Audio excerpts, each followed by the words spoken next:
अस्सलाम वालेकुम, बिस्मिल्लाहिर्रहमानिर्रहीम। डार एजुकेशन के शीशा वीडियो ट्यूटोरियल में आप सबको खुशामदीद। आज हम सेशन नंबर 3 को डिस्कशन करने जाएंगे और हमारा जो आज का टॉपिक है ऑफ द डे वो ये है कि स्टेटमेंट्स एंड ऑपरेटर्स क्या होते हैं।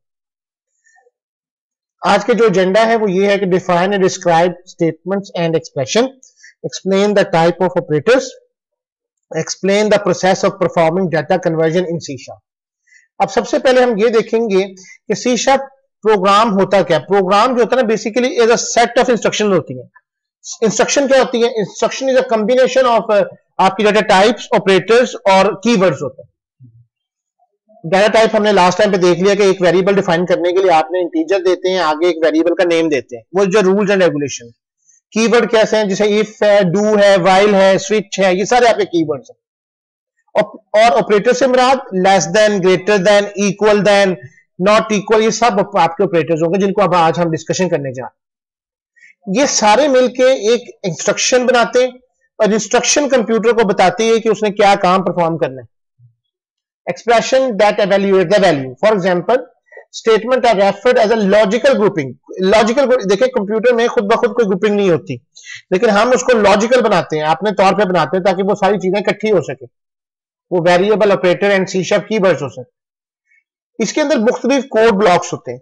कोड ब्लॉक्स की निशानी क्या है कि जो करली ब्रैकेट्स के दरमियान लिखा गया ना वो कोड ब्लॉक है। आपने ये चीज बहुत याद रखनी है। आपने जब फॉर्म के अंदर काम कर रहे हैं तो हर बटन के पीछे जहां पे करली ब्रैकेट्स आ रही, आपने 5 बटन लिए हैं तो 5 को जब आप क्लिक करेंगे तो हर एक का अलग कोड ब्लॉक आएगा। उसकी निशानी यही है कि आपने उसके पीछे काम किया। अगर आपने फॉर एग्जाम्पल एक आपने कुछ चाहते हैं कि मैसेज डिस्प्ले और आपने टेक्स्ट बॉक्स के पीछे रख दिया, आप बटन को जितनी दफा मर्जी क्लिक करते हैं वो कोड ब्लॉक रन नहीं होगा।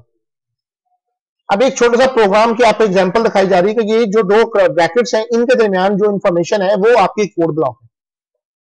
अब मैं एक प्रोग्राम बनाना चाह रहा हूं जिसका काम एरिया ऑफ द सर्कल मालूम करना है। इसका फार्मूला बहुत सिंपल सा है, पाई आर स्क्वायर। पाई एक कांस्टेंट वैल्यू है जिसकी वैल्यू हमने 3.14 देनी, और आर जो है हमने एक रेडियस लेना है, उसकी वैल्यू हमने उसके कस्टमर से लेनी। फार्मूला के साथ हमने एक रिजल्ट बनाना और उसके अंदर हमने इसको डिस्प्ले करवाना। आज हम इस प्रोग्राम को देखते हैं। अब फॉर एग्जांपल आप विजुअल सी शार्प स्टार्ट कर दीजिए और जस्ट वांट दिस थिंग आपके सामने आ गया। अब ये देखिए गौर करने के बाद कि नेम स्पेस जैसे रेडियस ऑफ सर्कल प्रोग्राम है, इसके बाद से लेके एंड तक एक कोड ब्लॉक है। सारे प्रोग्राम जितना भी होगा वो इस नेम स्पेस के अंदर आना चाहिए। उसके अंदर फिर एक क्लास बनाइए, क्लास ऑफ प्रोग्राम, उसके अंदर फिर ये प्रोग्राम अलग कोड ब्लॉक है। इसकी वजह क्या है? इंशाल्लाह जैसे आप आगे चलेंगे तो हम इसको भी डिस्कशन करेंगे कि क्या है।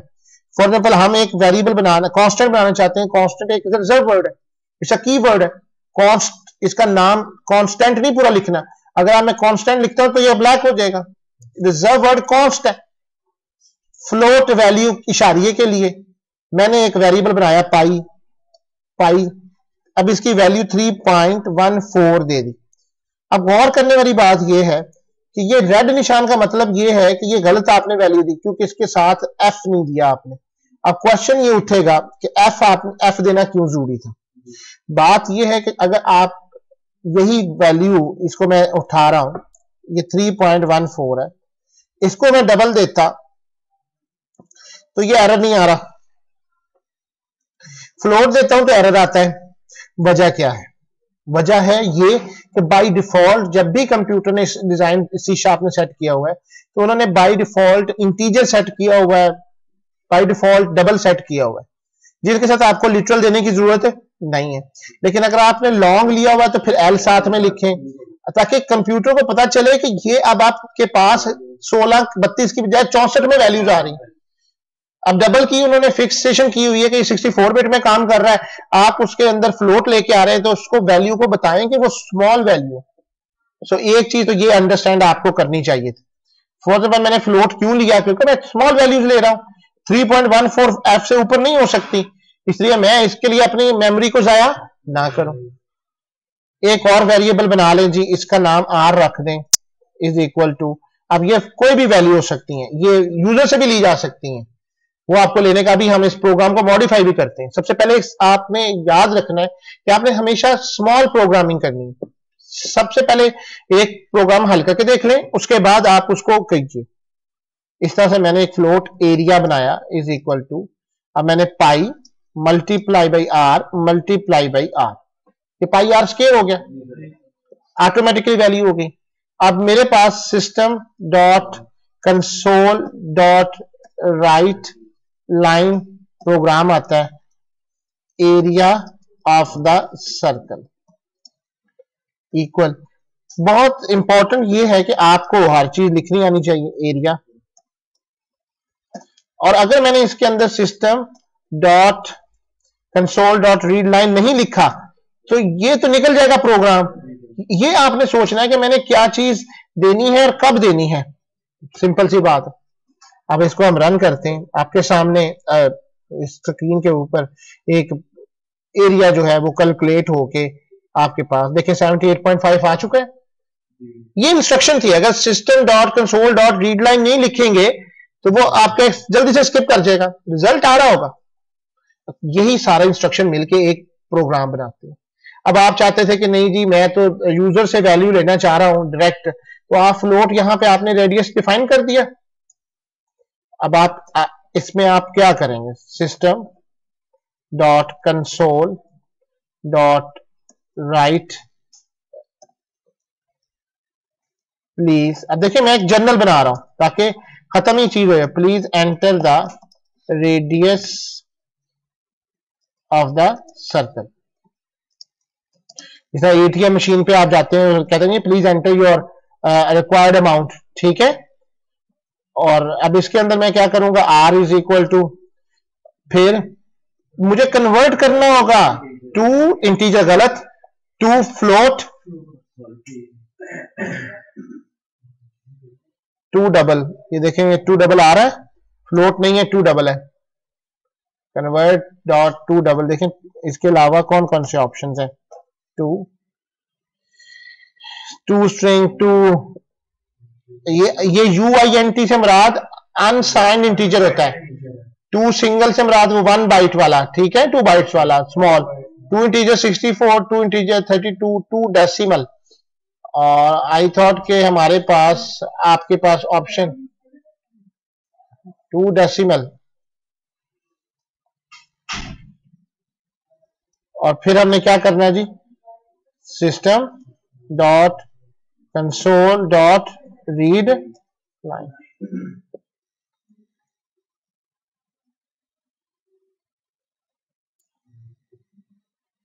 Decimal convert to decimal, can not implicitly type decimal to float. अब ये आपकी वो इसमें नहीं दे रहा 2 डेसिमल, इसके लिए 2 डबल करके देखें।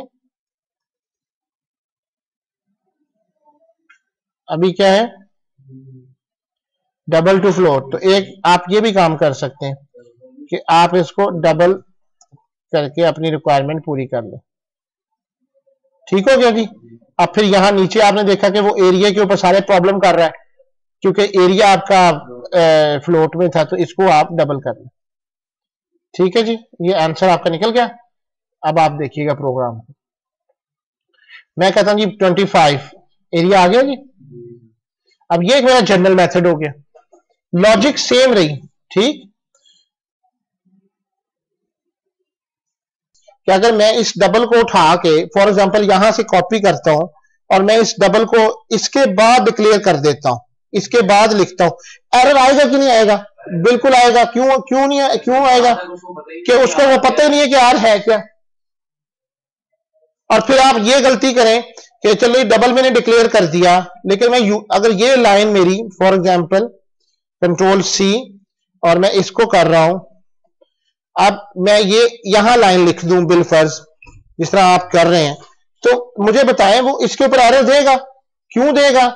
इसलिए देगा, चलो अगर मैंने डबल इसको डिक्लेयर कर दिया, ये लगी डबल मेरा ठीक है, और ये मैंने इसको लाइन को खत्म कर दिया, अब मैंने ये गलती ठीक कर दी। अब आप देखेंगे कि यहां पे अभी भी वो प्रॉब्लम देगा, आर दे रहा है, वो कहता है जी अनइनिशियलाइज्ड। क्यों? आर तो आपने लिया ही नहीं अभी कहीं से, आर तो नीचे ले रहे हैं आप। जब यूजर से वैल्यू ले लेंगे तब आपको ये लाइन जो है उसके बाद यहां लिखनी चाहिए, आपको परफॉर्म करना चाहिए। अगर आप एक वेरिएबल इनिशियलाइजेशन नहीं करते तब आपका ये प्रोग्राम चलेगा। इंस्ट्रक्शन है। देखिए आप कंप्यूटर को गलत इंस्ट्रक्शन देंगे, कंप्यूटर आपको कभी भी सही इनपुट नहीं दे सकता। आप कंप्यूटर को ये समझे कि कंप्यूटर आपके लिए जी भगवान है, पता नहीं जो मर्जी कर लें, ऐसा नहीं हो सकता। वो भी बेचारा पीके है, जब तक आप उसको बताएंगे नहीं उसने कुछ भी नहीं परफॉर्म करना। हाँ, नहीं तो आपका प्रोग्राम भी जो है ना वो लुल हो जाएगा, और फिर आप देख रहे होंगे जी पता नहीं मैं क्या कर रहा हूं, सारे मुझे डांट रहे हैं। अब इसी प्रोग्राम को मैं फाइल न्यू प्रोजेक्ट कर रहा हूं और एक विंडो फॉर्म के अंदर कर रहा हूं।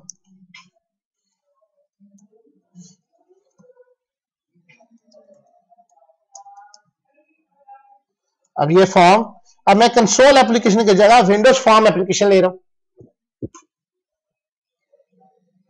अब गौर करने वाली बात है कि एरिया ऑफ सर्कल के लिए मुझे दो वैल्यू चाहिए, एक आर की चाहिए, एक पाई की चाहिए। पाई हमेशा कांस्टेंट रहना है, इसलिए मुझे सिर्फ एक फॉर्म के अंदर एक टेक्स्ट बॉक्स लूंगा। मैंने टैब ले लिया, सॉरी। एक टेक्स्ट बॉक्स ले लें, एक लेबल ले लें। ये मैंने आपका एक टेक्स्ट बॉक्स लिया, एक मैंने लेबल ले लूंगा, एक मैं बटन ले लूंगा। इनको जो डिजाइन कर लूंगा। यहां पे ये यहां पे प्रॉपर्टीज में आऊंगा, इसके टेक्स्ट प्रॉपर्टीज में रेडियस ऑफ सर्कल।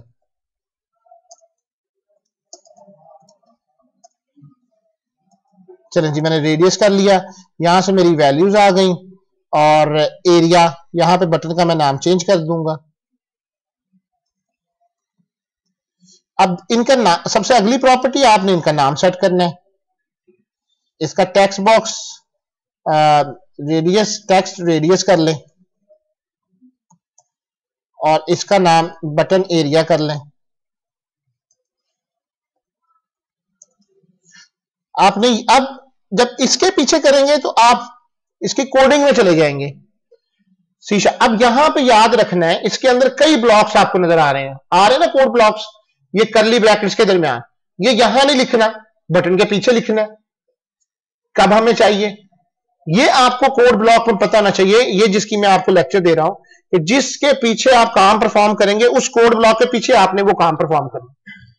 अगर आपने इसको कहीं और लिख दिया, ये कितने कोड ब्लॉक्स हैं पता नहीं चलेगा क्या हुआ। लेट्स सपोज, जिस तरह मैं आपको बात बता रहा था कि लेट्स सपोज एक टूल बॉक्स है और मैं एक बटन और लेता हूं। लेट्स सपोज एक बटन और आ चुका है मेरी स्क्रीन के ऊपर, आ चुका है।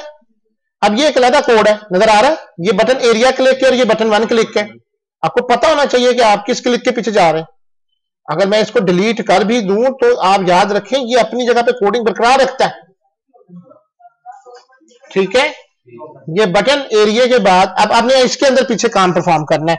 हमने क्या लिया था, हमने एक डबल लिया या फ्लोट लिया, इससे कोई फर्क नहीं पड़ता। कांस्टेंट लेना है, वो उसी तरह से प्रोग्रामिंग वही रहेगी, कांस्टेंट, फ्लोट और pi is equal to 3.14f। Okay जी। एक मैंने फिर डबल लिया, डबल मैंने क्या लिया जी, रेडियस, ये मैंने आर ले लिया। अब मैं चाहूं तो मैं इस तरह भी तो इसको इनिशियलाइज कर सकता हूं कि नहीं कर सकता, दोनों को कर सकता हूं, ठीक है। अब आर के अंदर मैंने क्या करना है, फिर उसी तरीके से कन्वर्ट डॉट टू डबल, और कहां से वैल्यू आनी है। अब console dot system, system dot console dot write line नहीं आना, बल्कि आपने जो टेक्स्ट दिया हुआ था टेक्स्ट रेडियस डॉट टेक्स्ट, ये आ जाना है। ठीक हो गया। बाकी फार्मूला वैसे का वैसे ही, pi multiply by R, pi R और आर, गॉट इट। अब हमने इसको कहां पे डिस्प्ले करना है ये हमारी मर्जी है। मैं इसको मैसेज बॉक्स में कर रहा हूं, message box dot show the area of the circle जी, ये प्लस एरिया। अब इसमें वो हमें स्टॉप करने की जरूरत नहीं क्योंकि ये इवेंट ड्रिवन प्रोग्रामिंग है। अब यहां देखें मैंने जनाब 25 दिया, एरिया आ रहा जी, एरिया बस सिंपल। आप एक ही काम को जी सर यहाँ मैसेज बॉक्स लगाते हैं उसकी वजह से सामने जी, ये मैसेज बॉक्स का काम है, ये मैसेज बॉक्स लेके आते हैं। इंशाल्लाह आप इसमें और जब हम आगे बढ़ते जाएंगे हम बहुत सारी नई चीजें सीखेंगे। अभी तो हम सिर्फ टूल्स हम अंडरस्टैंड ही कर रहे हैं इस चीज को।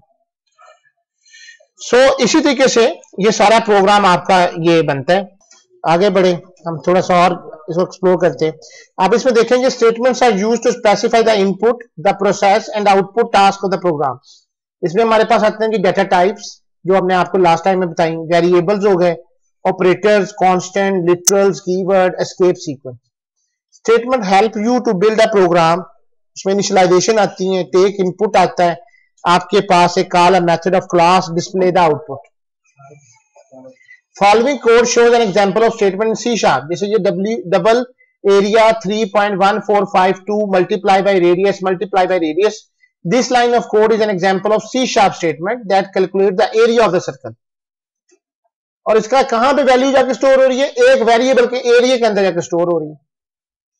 Following code show an example of block of statement in C sharp. इसमें आप जरा गौर करें, मैंने साथ साथ में इनिशियलाइजेशन भी की है। इंटीजर हमने वेरिएबल डिक्लेयर किया, साइड इज इक्वल टू, ये वेरिएबल का नेम हो गया, इक्वल टू 10, इसके अंदर इनिशियलाइजेशन हो गई। Integer height is equal to 5, इस तरह से double area is equal to 5.5 multiply by side multiply by height, ये एरिया है। अब यही हमने प्रोग्राम अगर आपने करना हो तो आप इसी चीज को लिखिएगा। A block of in code is enclosed with curly brackets. Curly brackets के अंदर मैं बार बार आपको बता रहा हूं कि अगर आपने बटन 2 बनाए हुए तो जरा गौर तो कर लेंगे किस बटन के पीछे आपने कोडिंग करनी। आपकी कोडिंग कहीं लेबल के पीछे तो नहीं, आपकी कोडिंग कहीं टेक्स्ट के पीछे तो नहीं। जिसको आपने करना है उस कर्ली ब्रैकेट्स में वो प्रोग्राम चलना चाहिए। Following code shows example of nested block in C sharp. एक के अंदर दूसरा। अब ये क्यों आएगा? कल को आपने फॉर लूप भी करना होगा या कुछ और काम करने होंगे, तो ब्रैकेटों के ऊपर बात हम कर रहे हैं आपको समझाने के लिए। Another block of code is nested within block of statement. The first 3 statements from top and executed in sequence, बराबर sequence होगी, then line of code with the inside brackets will be executed and the execution is terminated. Last statement in the block of the code. अब इसमें भी हमारे पास कई तरह से होती हैं statements, selection statement, iteration statement, jump statement, exception handling statement, checked and unchecked statement, fix statement, lock statement. अब इसके अंदर सबसे पहले हम बात करते हैं following the features of the checked and unchecked statement. Check statement checks for an arithmetic overflow. देखता है फॉर एग्जांपल आपकी एक बाइट है, उसमें 255 से वैल्यू ऊपर नहीं जा सकती। अगर 256 है तो फौरन चेक हो जाएगी कि वैल्यू गलत है। इसी तरीके से arithmetic overflow occurs if the result of the expression or a block of code is greater than the range of the target। ये तो नहीं कि आपने जहां पे वैल्यू डाल रहे हैं वो कन्वर्जन हो भी रही है कि नहीं हो रही है। A check statement creates a check context, जैसे check statement, check block। अब ये एक छोटा सा प्रोग्राम है, ये आपको समझाने के लिए। जरा साउंड प्लीज कम करें अपनी। Byte num1 is equal to 255, byte num2 is equal to 1, byte result is equal to 0। जो मैं आपसे बात कर रहा हूं कि इनिशियलाइजेशन हो रही है। अब अगर गौर करने वाली बात है कि तीनों ठीक है, क्योंकि एक बाइट के अंदर ज्यादा मैक्सिमम वैल्यू कितनी आ सकती है? 255 आ सकती है। अब हमने ट्राई किया, यहाँ पे एक्सेप्शन है ये आप करने के लिए। Result is equal to byte num1 plus num2। अगर num1 और num2 को मैं ऐड कर दूं तो ये 256 हो जाता है, और जो रिजल्ट के अंदर है वो वैल्यू एक्सीड कर जाएगी ऑब्वियसली, तो आपका एरर आना चाहिए। कंसोल डॉट राइट लाइन इसको करेंगे तो वो ओवरफ्लो दिखाएगा। नीचे हमने एक्सेप्शन बनाई हुई है कैच की, ओवरफ्लो एक्सेप्शन। इसका काम है कि अगर एक्सेप्शन आ जाए तो हमें बताए, अगर नहीं है तो प्रोग्राम को डिस्प्ले कर दे। The uncheck statement is associated with the uncheck keyword. इसमें अनचेक्ड होता है। The uncheck statement errors ignore the arithmetic overflow. इसका काम नहीं है कि आपको चेकिंग करता रहे। अनचेक स्टेटमेंट और फिर अनचेक ब्लॉक, इसके अंदर अनचेक का आ रहा है। अब देखेंगे कि ट्राई के बाद आपने अनचेक लिख दिया, result is equal to try और फिर अपना फ्राज आहिस्ता यार, I am recording the lecture. Result is equal to byte num1 plus num2, console dot write line result, और फिर आपने अब यहां पे हमने जो ब्लॉक था अनचेक का लिख दिया। इसका मतलब है कि अब इसमें चेकिंग नहीं होनी है, नीचे वाले चेकिंग होनी है कि नहीं होनी। Expression are used to manipulate data. Expression क्यों बनाए जाते हैं? मकसद यही होता है कि हमने उसको मैनिपुलेट डाटा करना है। जैसे आप इसके नीचे आप एक देखें कि सिंपल इंटरेस्ट कैलकुलेट करना चाह रहा हूं मैं, अब principal multiply by time multiply by rate divided by 100, ये तीनों डिफरेंट चीजें हैं, रेट अलग चीज है, टाइम अलग चीज है, प्रिंसिपल अलग चीज है। मेरा काम है कि मैं इन सबको कैलकुलेट करके अपने पास एक जो चीज है वो कंफर्म कर सकूं। Produce value, produce result for valuation from part of another expression और statement. Some fundamental differences between statement and expression are listed in table. अब जैसे इसको जरा गौर से देखें, एक स्टेटमेंट है और एक आपका एक्सप्रेशन है। Do not necessarily return values. For example, consider the following: integer odd number आपने लिया is equal to 5. The statement only store the value 5 in odd number. 5 he store कर सकता है। Statements are executed by the compiler. Always evaluate to a value. For example, consider the following expression: 100 multiplied by 25 multiplied by। अब आपको पता है कि सबसे पहले ब्रैकेटों वाली अंदर चली चीज हल होगी, ऐसे ही है ना, पहले ब्रैकेटें हल होंगी फिर जमा प्रेसिडेंस जो है, the expression evaluate to the value 2500। expression are part of statement are evaluated by the compiler। expression जो होते हैं वो पार्ट होते हैं आपके स्टेटमेंट का। स्टेटमेंट एक इंडिपेंडेंट चीज होती है। Feature of operator in C sharp: expression in C sharp comprise one or more operators that perform some operations। जैसे जमा, तफरीक, ज़रब, तकसीम। आप देख सकते हैं कि नीचे आपको x multiply by y plus x minus y, दो अलग चीजें, दो अलग होंगी, एक्सप्रेशन कर रहे हैं, कम्प्लेक्स भी हो सकती है। An operation is an action performed on a single or multiple values, एक पे भी हो सकता है, मल्टीपल भी हो सकता है। In order to modify them to generate a new value with the help of minimum one symbol and a value। The symbol is called an operator। वो symbol, वो निशान जो आप यूज करते हैं, जैसे कि जमा के लिए आपके पास प्लस का निशान है, तफरीक के लिए माइनस का है। ये नहीं है कि आपने फॉर एग्जांपल ये एक प्रोग्राम आपने बनाया, आपने कहा जी मैंने तो मल्टीप्लाई करना है तो मैंने ये अपनी तरफ से ये निशान लगा दूं, ये ले, ये नहीं हो सकता। या आप इसमें मल लिख दें, ये नहीं हो सकता। आपको जो ऑपरेटर का साइन डिजाइन किया गया है मल्टीप्लाई का, you should write it here. और एक चीज आप और बहुत ज्यादा खौफजदा होते हैं। अब मैं फॉर एग्जांपल यहाँ पे मैं बात कर रहा हूँ इलियाब की, वो इस तरह पे बैठा हुआ है कि जनाब इसने तो एरर दे दिया है, बोले जी नीचे लाइन आ गई तो मैं क्या करूं, बैठा रहूं? नहीं, ये क्यों हो रहा है? वजह ये कि कंपाइलर साथ साथ में उसको रीड कर रहा है, साथ साथ में। अभी ये कंपाइल असल ये दो चीजें होती हैं, एक होती है आपके स्टेटमेंट्स वो उसके स्ट्रक्चर के मुताबिक नहीं लिख रहा तो वो एरर साथ साथ में दे जा रहा है। आप इसके अंदर अगर वैल्यूज लिखते जाएंगे तो उसको कोई प्रॉब्लम नहीं है, ये एरर अपनी जगह पे चल रहा है। लेकिन जब तक आप इसको उसके मुताबिक नहीं क्लोज करेंगे, अभी तक एरर आप देखेंगे कि चल रहा है। जब उसकी डबल कोट्स क्लियर हो जाएंगी, ब्रैकेट हो जाएगी, ऑपरेटर अपने मुताबिक लग जाएंगे, वो आपको एरर शो नहीं करेगा। इसलिए इस चीज से भी खौफजदा नहीं होना आपने। प्रोग्राम और स्टेटमेंट्स लिखते हुए साथ में, क्योंकि इसके अंदर एक कंपाइलर भी है और साथ में इंटरप्रेट कर नहीं जा रहा है, वो उसको रीड करता जा रहा है कि आप क्या दे रहे हैं। अब ये हमारे पास ऑपरेटर्स आ गए। ये पैरामिड है, पैरामिड को समझना बहुत जरूरी है। जो सबसे टॉप पे होता है ना वही बादशाह होता है। सबसे ऊपर आपको नजर आ रहा है कि ये दो स्मॉल ब्रैकेट्स हैं जिसको हम प्रेसिडेंस कहते हैं। उसके बाद फिर जमा, फिर तफरीक, फिर डबल, दो जहां पे प्लस प्लस है, ये भी हम सब बातें डिस्कस करेंगे आपसे, but it show the pyramid pre defined, पहले से बने हुए हैं, आप अपने नहीं बना सकते। वो हम ऑपरेटर ओवरलोडिंग में पढ़ेंगे कि हम अपने ऑपरेटर को कैसे ओवरलोड कर, लेकिन जो अभी काम है वही काम परफॉर्म करना है।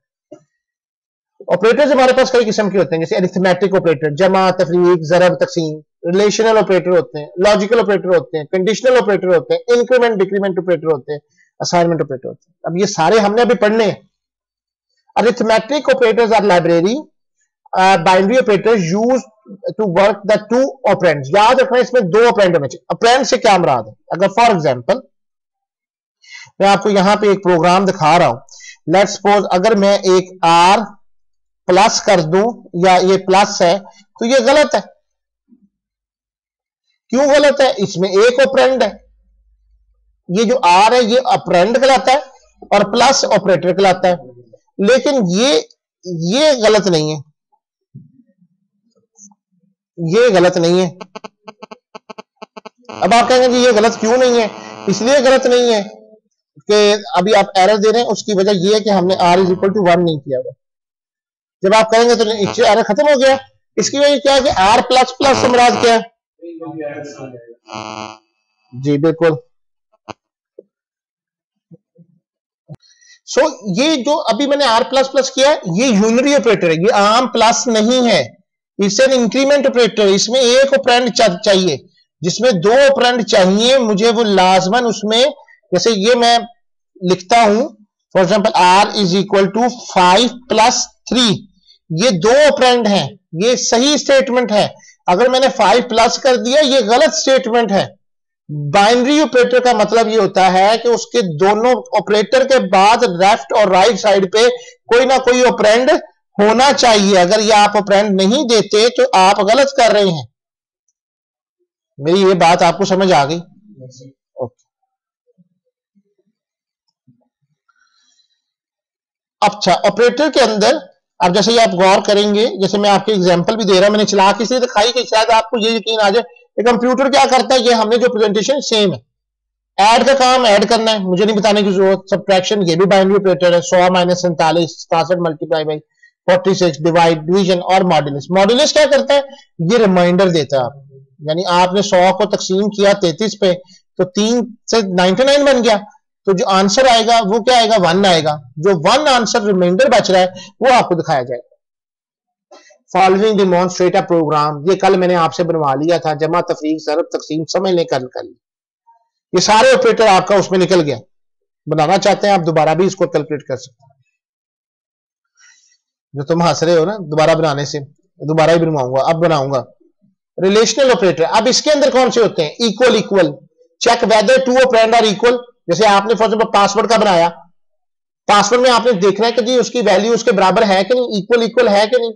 नॉट इक्वल का बराबर नहीं होना चाहिए, less than, greater than, less than, equal than, greater and equal than, इसका मतलब है 75 लेस देन इक्वल। इसकी में से जो वैल्यू आपको निकलेगी वो होगी ट्रू और फॉल्स की। रिजल्ट क्या निकलेगा इसमें से, ट्रू या फॉल्स। इसका मतलब है कि या तो आपने जो आंसर दिया रिजल्ट ठीक निकला है कि नहीं। ये लूपिंग में बहुत इस्तेमाल होती है, आपके कंडीशनल स्टेटमेंट में बहुत इस्तेमाल होती है। जैसे आपने एक देखा कि अब आपने एक वैल्यू ऊपर दी, लेफ्ट वैल्यू राइट वैल्यू 50 और 100 राइट लाइन इक्वल, क्या वो बराबर है? आपको देखें आंसर नीचे आ रहे हैं, false true false true false true. जाहिर है अगर इक्वल करेंगे तो आंसर तो फॉल्स आएगा, 50 100 के बराबर नहीं है। नॉट इक्वल वो ट्रू आएगा क्योंकि बराबर नहीं है। ग्रेटर क्या वो एक वैल्यू फॉल्स एक true. Logical operator are binary operator that perform logical operation. C# support 2 types of logical operator, Boolean logical operator, bitwise logical operator। अब इसमें जरा गौर करें, इसमें जो साइन होते हैं वो एंड साइन होता है, बुलियन का और साइन होता है, और एक्सक्लूसिव और होता है। Returns true if both expression are evaluated to true. अगर दोनों ऑपरेशन ठीक होंगे तब आपको ट्रू आएगा। जैसे एक आपने परसेंट ग्रेटर देन इक्वल 73 होगा, जैसे आपने कहा कि 80 से ऊपर 100 से नीचे, ये A प्लस का निशान है। 80 से नीचे 70 से ऊपर वो B का ग्रेड है। तो ग्रेडिंग अगर करनी हो तो उसमें आपको चाहिए होगा, आप एलिजिबल हैं वोट डालने के, अगर आप पाकिस्तान के शहरी हैं एंड आप 18 साल से ऊपर हैं। मेल और फीमेल जो दोनों अप्लाई कर सकते हैं सीट के लिए, वहां पे आप choice is equal to Y भी कर सकते हैं। ये अपर केस और लोअर केस की बात कर रहे हैं। एक्सक्लूसिव और का मतलब बिल्कुल उल्ट होता है कि अगर वो क्यू है और वो दूसरा क्यू, तो दोनों के दरमियान देखना है। Evaluated true both expression evaluated true the operation result fast. एक छोटा सा बात आपने देखा कि इफ क्वांटिटी में अभी नहीं चला रहा क्योंकि इफ और एल्स आपने नहीं किया हुआ। The following code explain the use of Boolean expressions. ये एक और एक बुलियन की क्या किया था, बुलियन एक्सक्लूसिव और ऑपरेटर के साथ। अब बात है bit wise logical operator and और एक्सक्लूसिव और। इसमें सबसे इंपॉर्टेंट बात क्या होती है, जरा गौर करने वाली बात यह है कि अगर दोनों returns 1 if both bits are 1 else return 0। अगर 2 बिट्स आप ले रहे हैं ना, ये 0, ये आपको पता है ना कि बिट्स में ऐसा ही होता है। अगर दोनों बिट्स क्या होंगी आर 1 तो आंसर आपके पास क्या आएगा 1, अदरवाइज क्या होगा 0। जैसे ये 0 का और 0 0 0 0 0 1 0 1 1 1 1 1 1 1 0 0। बिट वाइज इंक्लूसिव और के अंदर अगर दोनों में से एक भी बिट 1 है ना, तो वो क्या होगी 1 हो जाएगा। 1 0 का आंसर 1, 1 0 का 1, 1 1 का 1, 1 0। सिर्फ 0 उस वक्त होगा जब वो दोनों 0 होंगी। बिट वाइज एक्सक्लूसिव और में क्या होगा, only 1 if the bits is 1, अगर दोनों की 1 है तब आपका आंसर 1 होगा, अदरवाइज नहीं होगा। जैसे ये आपको दिखाने के लिए पहले एक वैल्यूज को 56 है उसको हमने उसके अंदर बिट्स में कन्वर्ट किया है और देन हमने उसको कन्वर्ट किया है 28 को। अगर आप दोनों को जरा गौर करें तो इसके दरमियान क्या लग रहा है, आप जरा गौर करें कि 0 0 0 0 0 0 0 1 0 1 1 1 1 1 1 1 0 0 0 0। इट शोज कि ये एक्सक्लूसिव और लगा हुआ है। Band bit operator compare the corresponding of the 2 bit operators. इसी तरीके से हमारे पास 56 और 28 ये हमने कोड स्निप्स किए। अब हम यहाँ पे आगे चलते हैं और कंडीशनल स्टेटमेंट की बात है, इंशाल्लाह ये हम कल इसके ऊपर बात करेंगे। आज के लिए इतना इनफ है आपके लिए। Thank you very much. Allah Hafiz.